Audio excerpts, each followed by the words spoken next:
Então tá aí, gente, finalizado. Mais um trabalho aí, né? Uma tábua de churrasco aí. Bem simples. Tem a medida aqui de 43 centímetros, né? A largura de 25,5, a espessura de 5 centímetros, né? Uma tábua bem robusta, bem pesada, que eu fiz aí. Tem aqui a canaleta.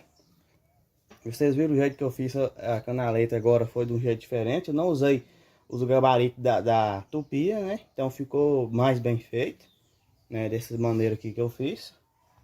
Aqui é o lugar onde a gente está pegando, né? O rasgo que eu fiz na tupia. Aqui tem os pezinhos, 4 pezinhos de plástico. Aqui tem essas gravatas que o povo fala, né? Aqui tinha um trincãozinho aqui. Eu coloquei elas mesmo para ajudar a firmar, e também eu emassei bastante aí. Com certeza aí não vai abrir mais. Uma tábua aí fica com pegada muito boa. A gente pega dos dois lados, né? Para fazer aquela colagem lá, eu utilizei a cola Wood 3, né? Somente lá. E no acabamento aí usei a cristal cera, a cera apropriada aí própria para esse tipo aí de trabalho, né? Esse tipo aqui de peça. Você pode estar passando uma demão, espera secar, né? E dá uma polida, tira o excesso e passa 2 demãos. Repete o processo até 3 vezes, né? Para você dar um acabamento perfeito aí na tábua.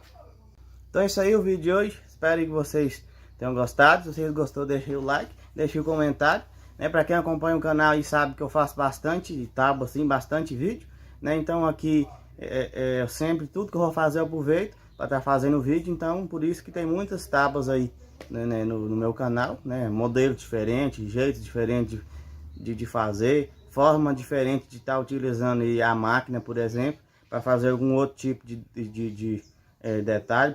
Por exemplo, a canaleta, né? Eu utilizei uma maneira diferente para fazer a canaleta e deu mais certo do que usar os gabaritos da Tupi. Então eu gosto sempre de estar gravando aí para estar dando ideias, né?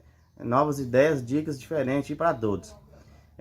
Para adquirir produtos aqui, deixa aqui o link na descrição do vídeo, né? Dos parceiros. Então não perca tempo, vai lá e confere, dá uma conferida, né? Tem bastante coisa bacana lá, produtos que eu utilizo aqui, que realmente é de ótima qualidade. Então esse é o vídeo de hoje, espero que vocês tenham gostado. Se vocês gostou, deixe aquele like, deixe também seu comentário. Se não for inscrito no canal, convido aí que se inscreva no canal. Também não se esqueça de ativar o sininho de notificações. Fiquem todos com Deus e até o próximo vídeo, se Deus quiser.